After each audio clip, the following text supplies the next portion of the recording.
Channel पर। तो आप लोगों के बीच में हम लोग विवाह उठान गीत सुनाने जा रहे हैं, जो ललनवा गीत बोला जाता है। तो आगे लगन आने वाली है, लगन चल रहा है, तो हम लोग सुनाने जा रहे हैं। आप लोग लास्ट वीडियो तक बने रहिएगा, ढेर सारा प्यारा आशीर्वाद दीजिएगा। तो कैसा लगेगा गाना कमेंट में जरूर बताइएगा।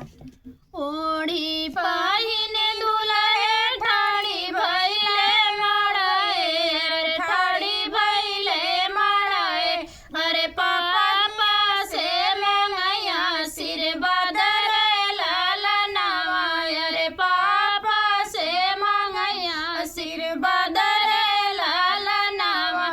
जुग जुग जियै बेटा तोर ससुररिया, अरे तोरे ससुररिया, अरे सोने मौरू होला तोर बिया रे ललनवा, अरे सोने मौरू होई है तोर बिया रे ललनवा।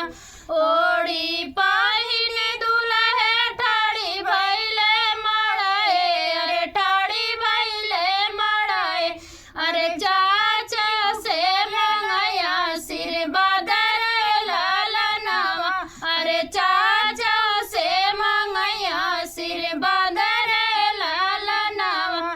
जुग जुग जियै बेटा तोर ससुररिया, अरे तोरे ससुररिया, अरे सोने मौरू होला तोर बिया रे ललनवा, अरे सोने से